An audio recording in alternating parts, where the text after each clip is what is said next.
Support درکار ہوتی ہے۔ ابھی آپ نے خود سرگودا کا ذکر کیا۔ میں نے اس دن آئی جی صاحب یہاں پر تشریف رکھتے ہیں، میں نے ان کو فون کر کے شاباش بھی دی، اور کل بھی اور اب یقیناً اس طرح کے واقعات جو ہیں، جو ہماری مقدس کتابیں ہیں، قرآن پاک کو کی بے حرمتی کے واقعات آج کل روز ہو رہے ہیں، تو ظاہر ہے ہمیں ہمارا دل تڑپتا ہے، ہمارے دل کو تکلیف ہوتی ہے، اور میں یہ چاہتی ہوں کہ ان واقعات کی روک تھام کے لیے ہم سب مل کے بیٹھیں اور ہم دیکھیں کہ کیا وجہ ہے کہ یہ واقعات جو ہیں وہ بڑھے ہیں۔ اور پھر یہ بھی ایک بڑی ضروری بات ہے جس کی نشاندہی آپ نے کی کہ کئی بار ان الزامات کو اپنا کوئی اور سکور سیٹل کرنے کے لیے ان الزامات کا سہارا لیا جاتا ہے۔ سوات میں جو ہوا وہ ہم سب کے لیے بہت ہی باعث فکر ایک چیز ہے کہ اس بات کا تعین کیے بغیر کہ کس نے کیا کیا ہے، اگر موب آ کر یا کوئی گروہ آ کر قانون کو اپنے ہاتھ میں لے لے گا تو پھر تو کوئی بھی نہیں بچے گا، نہ آپ بچیں گے، نہ میں بچوں گی، نہ کوئی اور بچے گا۔ اور میں اس چیز کے بارے میں بات اس لیے کرتی ہوں کہ میں نے ابھی آپ کو بتایا کہ میرا تعلق ایک مذہبی گھرانے سے ہے، اور یہ چیز میرے خون میں شامل ہے، دین سے محبت، اسلام سے محبت میرے خون میں شامل ہے، دین کی جو احکامات ہیں ان کی پابندی کرنا میرے خون میں شامل ہے، میری تربیت میں شامل ہے، نبی پاک صلی اللہ علیہ وآلہ وسلم سے محبت جو ہے وہ میرے خون میں شامل ہے۔ تو جب 2017-18 میں سیاسی سکور کو سیٹل کرنے کے لیے جب ہمیں نشانہ بنایا گیا تو اس کے لیے ہم نے گولیاں بھی کھائیں اور باتیں بھی سنی، الزامات کا سامنا بھی کیا۔ نواز شریف صاحب کے ساتھ جو واقعہ ہوا تو یہ بڑی میرے لیے باعث تکلیف تھی۔ کوئی چور کہہ دے، ڈاکو کہہ دے، اس چیز کی اتنی تکلیف نہیں ہوتی جتنی تکلیف اس چیز کی ہوتی ہے۔ اور میری والدہ کا الیکشن تھا جب میرے والد کو انہوں نے ڈسکوالیفائی کیا، تو میں اکیلی اپنی والدہ، کہ ان کو کینسر ہو گیا تھا تو ان کو علاج کے لیے جانا پڑا، تو میں ان کی یہاں پر الیکشن کی مہم چلا رہی تھی۔ جس طرح سے چند افراد کی جانب سے اور ایک سیاسی جماعت جس نے ان کو استعمال کیا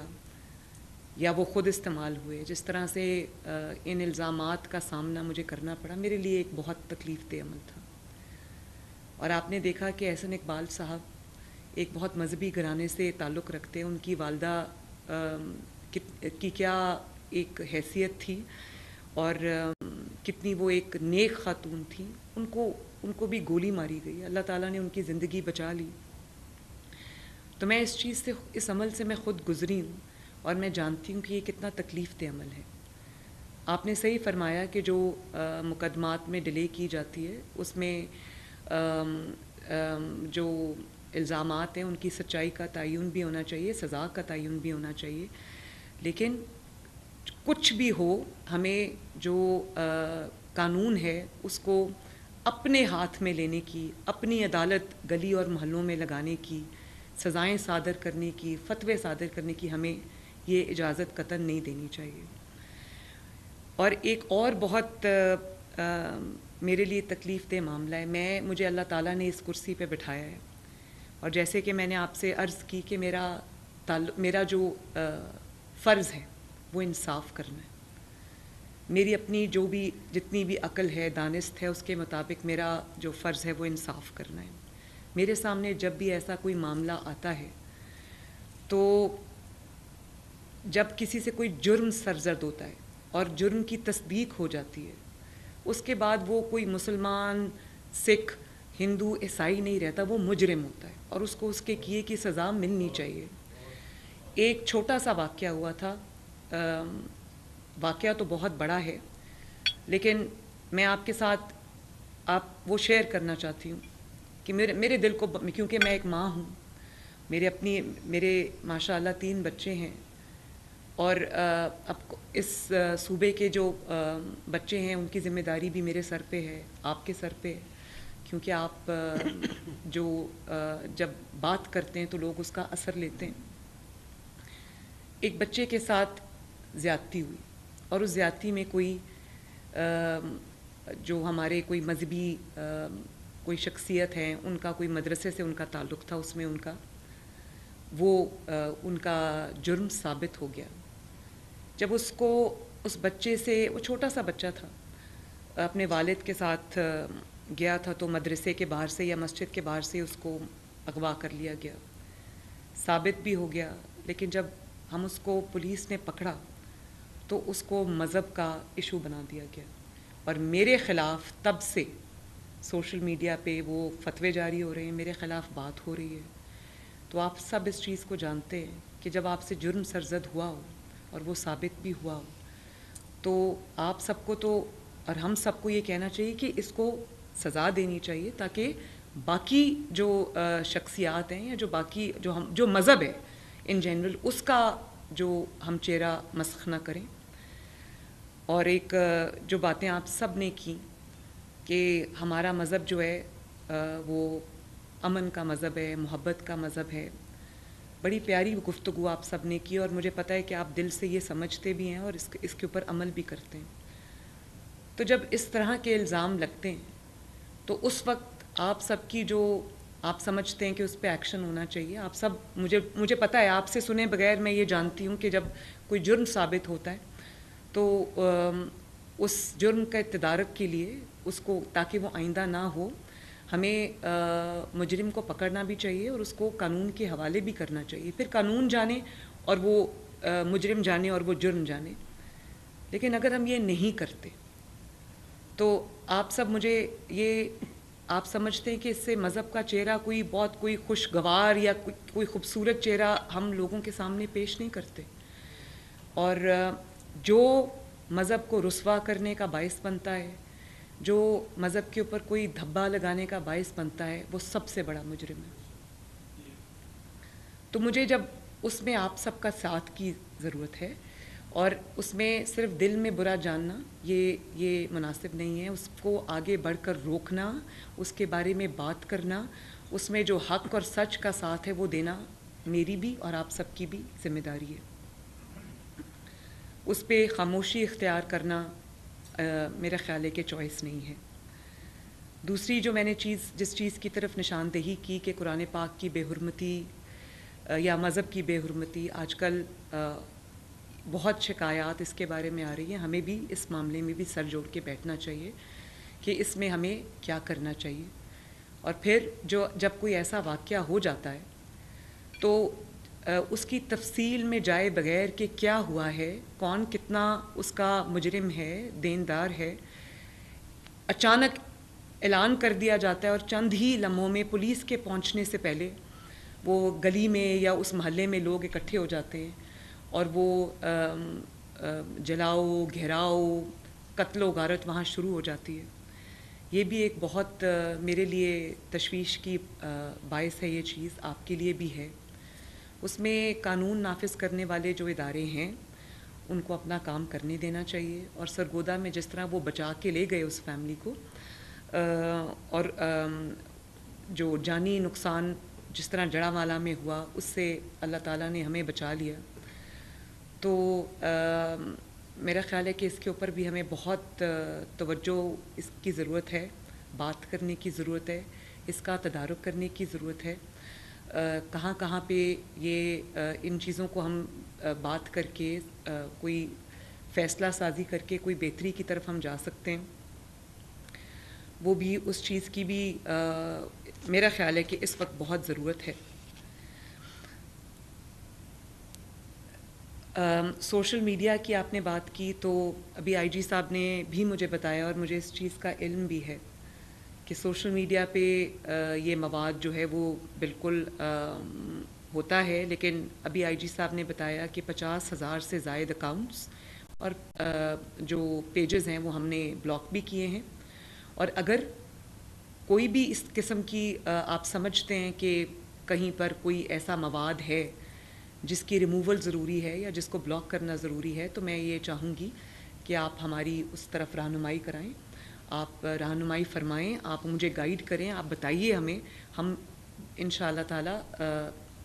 اس کو رسپونڈ کریں گے, اور میں پوری کوشش کروں گی کہ جتنا جلد ہو سکے ہم اس کو وہاں سے اس مواد کو ہٹائیں, تاکہ یہ جو فرقہ واریت ہے یا جو ایک نفرت کی ایک بیج ہمیشہ بویا جاتا ہے, اس کو ہم اس کی روک تھام کر سکیں. بچیوں کے اسکول کے بارے میں ایک حضرت جو آج کل سوشل میڈیا پہ بہت فتوے دے رہے ہیں, مجھے خوشی ہے کہ آپ نے اس کی طرف بھی نشاندہی کی. ہم سب جانتے ہیں کہ نبی پاک صلی اللہ علیہ وآلہ وسلم کا کیا احکامات ہیں, کیا فرمان ہیں, کیا احادیث مبارکہ ہیں اس سلسلے میں, اور اس کے مخالف جا کے کوئی حکم جاری کرنا یا اس کے مخالف جا کے کوئی فتویٰ دینا, یہ تو خود بذات خود ایک بہت بڑا جرم ہے, جس کی نشاندہی اور جس کو روکنا, جس کی روک تھام ہم سب کا فرض ہے. آج ہم جس وجہ سے یہاں پر اکٹھے ہوئے ہیں, ہماری انشاءاللہ میں شکایت کو دور کروں گی, ہم زیادہ فریکوینٹلی انشاءاللہ تعالیٰ ملیں گے, لیکن آج محرم الحرام جو ہے اس کی آمد ہے. سب سے پہلے تو میں یہ کہنا چاہوں گی کہ محرم الحرام سے جتنے دکھ, جتنے احساسات, جتنی تکالیف جو جڑا ہے, وہ سب صرف جو اہل تشریح کے میرے جو حضرات ہیں, جو بزرگ ہیں, بہنیں ہیں, بھائی ہیں, یہ صرف ان کے جذبات نہیں ہیں, وہ سب ہمارے بھی جذبات ہیں.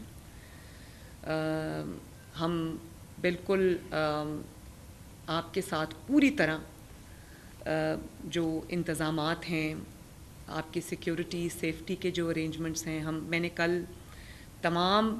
ڈسٹرکٹس کے ڈی پی اوز کو, آر پی اوز کو, سی پی اوز کو, یہاں پر آئی جی صاحب تشریف رکھتے ہیں, ان کی موجودگی میں نے ان کو سب کو چیف منسٹر ہاؤس بلایا, ان کے ساتھ میں نے تقریباً 2-2.5 گھنٹے کی میٹنگ کی, اور ایک ایک نقطے پر میں نے ان سے بات کی, اور میں نے ان کو یہ واضح احکامات بھی جاری کیے کہ بجائے اس کے کہ علماء کرام جن کا تعلق اہل تشیع سے ہے, کہ وہ آپ کے پاس آئیں اور آپ ان کو کہیں بلا کے ان کی میٹنگ کریں. آپ تمام ڈسٹرکٹس میں جو جید علماء کرام ہیں, آپ ان کے پاس خود جائیں, ڈی سیز کو لے کر جائیں, ڈی پی اوز خود جائیں, آر پی اوز خود جائیں, اور ان کو بجائے اس کے کہ وہ چل کے آپ کے پاس آئیں, آپ ان کے پاس جائیں اور آپ ان کو کہیں کہ ہمیں چیف منسٹر نے بھیجا ہے, اور ہم یہ آپ سے پوچھنے آئے ہیں کہ کسی قسم کی ہماری کوئی جو سیکیورٹی کے لیے, سیفٹی کے لیے جو آپ کے جو ہم نے انتظامات کرنے ہیں, اس کے علاوہ اگر کسی بھی چیز کی ضرورت ہماری طرف سے ہے تو ہم حاضر ہیں. میں نے یہ کل احکامات دیے ہیں ان کو, اور اس کی کمپلائنس بھی میں ان سے لوں گی,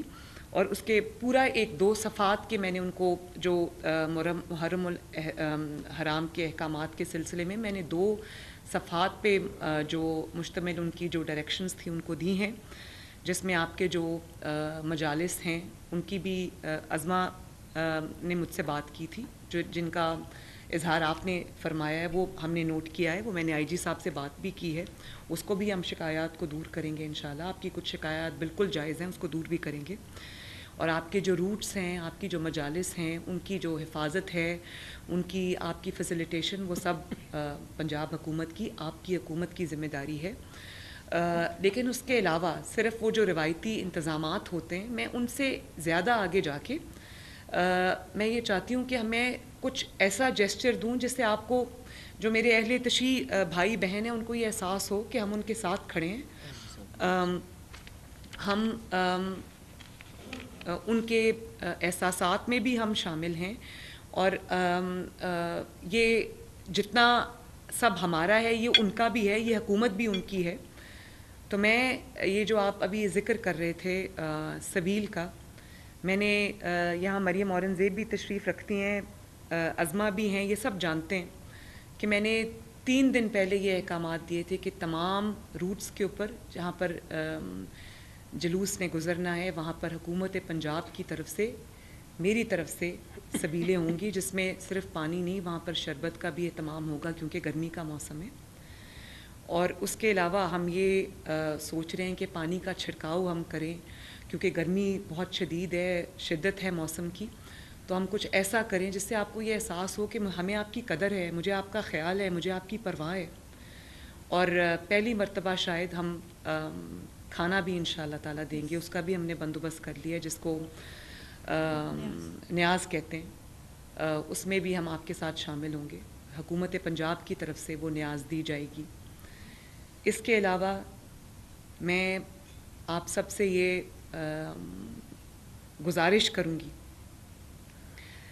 کہ کچھ بھی اگر آپ کا کوئی محرم الحرام کے حوالے سے کوئی بھی اور جس کا آپ اظہار کر چکے ہیں، لیکن اس کے علاوہ بھی اگر آپ کا کوئی کنسرن ہے، آپ کا کوئی خدشہ ہے، آپ کی کوئی شکایت ہے، تو ہم سنیں گے ضرور. میں نے کنٹرول رومز ان کو کہا ہے کہ تمام ڈسٹرکٹ کے کنٹرول رومز ہوں گے اور پھر ایک سینٹرل کنٹرول روم ہوگا جس کو میں خود دیکھوں گی. اور یہ آپ کی تجویز اچھی ہے کہ یہاں پر ایک سینٹرل کنٹرول روم بنایا جائے جس میں آپ علماء کرام جو ہیں وہ بھی موجود ہوں، حکومت پنجاب کے بھی جو ریپریزنٹیٹیوز ہیں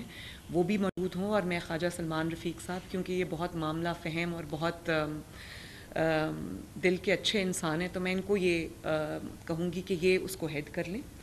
اور آپ سب کو آپ کے سب کے ساتھ مل کے بیٹھیں، تاکہ وہیں پر اگر خدا نخواستہ کوئی مسئلہ ہوتا ہے تو وہیں پر اس کا حل جو ہے وہ ڈھونڈا جائے اور اس کے جو احکامات ہیں وہ جاری کیے جا سکیں. حد تک عزت کے قانون کی آپ نے بات کی، تو میں یہ ضرور عرض کرنا چاہوں گی کہ حد تک عزت کا قانون کی جتنی پاکستان میں اس وقت ضرورت ہے شاید کبھی نہیں تھی، کیونکہ سوشل میڈیا کا بھی غلط استعمال جاری ہے، الیکٹرانک میڈیا کا بھی غلط استعمال جاری ہے. جس کے پاس مائک ہے میڈیا کے اوپر وہ سمجھتا ہے کہ مجھے پوری آزادی ہے کہ میں کسی کی عزت اچھال دوں، میں کسی کی پگڑی اچھال دوں، کسی پہ تہمت لگا دوں، کسی پہ الزام لگا دوں. تو حد تک عزت کو جو قانون ہے جب اس پہ لوگ اعتراض کرتے ہیں تو مجھے سمجھ نہیں آتی کہ وہ کیا کہہ رہے. وہ یہ کہہ رہے ہیں کہ ہم حد تک کریں گے لیکن ہمیں سزا نہ دی جائے، ہمیں پوچھا نہ جائے. وہ یہ نہیں کہتے. دیکھیں جب میڈیا یہ بات کرتا ہے تو مجھے بہت افسوس بھی ہوتا ہے اور بہت تکلیف بھی ہوتی ہے، حیرانگی بھی ہوتی ہے کہ وہ یہ کہہ رہے ہیں کہ ہم حد تک کرنا نہیں چھوڑیں گے، ہم پہ کوئی قانون اپلائی نہیں ہونا چاہیے. ہونا تو یہ چاہیے کہ وہ یہ کہیں کہ بالکل آپ یہ قانون لے کر آئیں، اگر کوئی جھوٹ بولے، کوئی تہمت لگائے، کوئی کسی ایویڈنس کے بغیر، کسی تصدیق کے بغیر کسی پہ کوئی الزام لگاتا ہے تو اس کو سزا ملنی چاہیے. ہمارا دین کیا کہتا ہے؟ ہمارا دین یہی کہتا ہے. تہمت کی سزا آپ سب سمجھتے ہیں، مجھے یہاں پر وہ ریپیٹ کرنے کی ضرورت نہیں ہے. بہت بڑا گناہ ہے یہ. تو آپ ایک گناہ کے اوپر اصرار کر رہے ہیں کہ وہ گناہ جاری رہنا چاہیے اور اس کی کوئی پکڑ اور اس کی کوئی سزا، اس کی کوئی سزا کا تعین نہیں ہونا چاہیے. تو ہم تو سب اس سے پھر کوئی بھی نہیں بچے گا. تو اگر آپ یہ کہہ دیں ٹی وی پہ بیٹھ کے کہ ہم جھوٹ نہیں بولیں گے، ہم کسی پہ جھوٹا الزام نہیں لگائیں گے، وہ نہیں کہنا دیر بائی میننگ کہ ہم نے جھوٹ بھی بولنا ہے، ہم نے الزام بھی لگانا ہے، ہم نے تہمت بھی لگانی ہے اور ہم نے اس کا کوئی ثبوت بھی نہیں دینا، لیکن آپ قانون کے جو ہاتھ ہیں وہ ہم تک نہیں پہنچ سکتے کیونکہ ہمارے پاس مائک ہے، کیونکہ ہم میڈیا ہیں. مجھے میڈیا کا بہت احترام ہے، میڈیا کا بہت اچھا پازیٹیو کردار بھی ہے، لیکن کسی کو بھی میڈیا سمیت کسی کو بھی کسی کی عزت اچھالنے کی، کسی کی پگڑی اچھالنے کی، کسی پہ تہمت لگانے کی بغیر ثبوت کے اجازت نہیں دی جا سکتی. اور مجھے یہ جتنا بھی اس پہ کریں کرٹیسزم کریں، جتنا بھی، مجھے اس سے کوئی فرق نہیں پڑتا. میں آج یہاں پر ہوں، اقتدار اللہ تعالیٰ کے ہاتھ میں. کب تک ہوں میں نہیں جانتی، وہ اللہ تعالیٰ جانے، اور اللہ تعالیٰ کی زمین میں جو اللہ تعالیٰ کے نائب ہیں، جو عوام ہیں، وہ جانے، جن کو اللہ تعالیٰ نے فیصلے کا اختیار دیا وہ جانتے ہیں. لیکن یہ صرف میرے لیے قانون نہیں ہے، یہ کل جو بھی اس کرسی پہ بھی بیٹھا ہوگا اور جو آپ کی جگہ ہوگا، جو ان کی جگہ ہوگا، جو بھی ہوگا، یہ قانون اس کے لیے بھی ہے تاکہ لوگوں کی نفرت، جو ایک ذاتی نفرت ہے، سیاسی مخالفت ہے، اس میں کسی کی عزت تار تار نہ ہو، اس کی غلط ایپلیکیشن نہیں ہونی چاہیے. یہ قانون پڑھے بغیر لوگ بات کرتے ہیں. اگر یہ قانون کی اسپرٹ یہ ہے کہ اگر آپ نے کوئی الزام لگایا ہے مجھ پر، فار ایگزامپل مجھ پر آپ نے کوئی الزام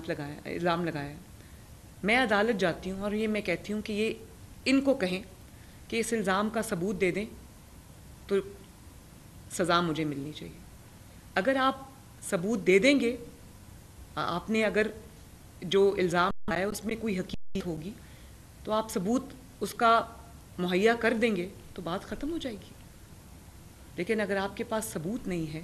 اگر آپ نے بدنیتی سے کسی پہ کوئی الزام لگایا ہے, آپ نے جھوٹ بولا ہے اور آپ کا مقصد جو ہے وہ الزام لگانے کا عزت اچھالنا تھا, تو پھر آپ کو اس کا جواب دینا پڑے گا, اس کی سزا آپ کو ملے گی. ہر مہذب معاشرے میں یہ قانون ہے, اور ہمارے معاشرے میں یہ بیماری پھیلی ہی اس لیے ہے کیونکہ اس کی کوئی جواب دہی نہیں ہے. تو میڈیا اگر اس چیز پہ انسسٹ کرے کہ ہم جھوٹ بولیں گے اور ہمیں پکڑا نہ جائے تو یہ نہیں ہو سکتا. آپ مت جھوٹ بولیں, آپ ثبوت کے بغیر الزام مت لگائیں,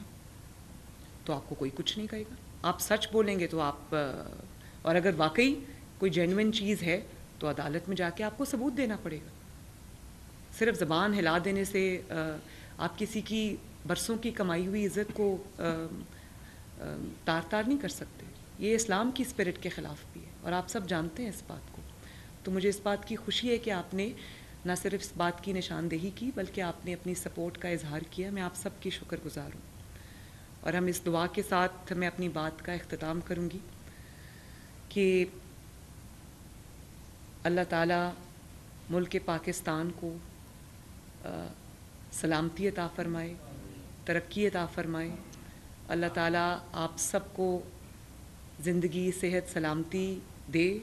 تاکہ آپ ہماری رہنمائی کر سکیں, ہمیں راستہ دکھا سکیں. کہیں ہم غلط ہوں تو آپ اس کی نشاندہی کر سکیں, اور آپ کے ساتھ مل کے بیٹھ کے انشاءاللہ تعالیٰ جو بھی مسائل ہیں, میرا آپ سے یہ وعدہ ہے کہ میرا دفتر, میرا آفس اور میں 24 گھنٹے ایکسیسیبل ہوں. آپ کو اگر رابطہ کرنے کی ضرورت پیش آئے تو آپ سیکرٹری صاحب سے رابطہ کر سکتے ہیں. ہم انشاءاللہ, میری پوری کوشش ہوگی کہ ہم جلدی ملا بھی کریں تاکہ ہم یہ سب معاملات جس کے میں نے ابھی ذکر بھی کیا ہے ہم ان کو حل کی طرف لے کے جائیں. اللہ تعالیٰ آپ سب کو سلامت رکھے. محرم الحرام میں اللہ تعالیٰ امن و امان جو ہے وہ قائم رکھیں, زندگیوں کو محفوظ رکھے, اور ہم یہ جو بہت بڑی ذمہ داری ہے اللہ تعالیٰ اس میں ہمیں سرخرو فرمائے. آپ سب کا بہت بہت شکریہ. مولانا قبل رحیم صاحب, آپ کی طبیعت اچھی نہیں ہے, گلا بھی خراب ہے, لیکن میں نے ان سے درخواست کی اور میں چاہوں گا کہ سروس کی طرف سے اس قدر مؤثر اور جامع اور وسیع گفتگو پر خراج تحسین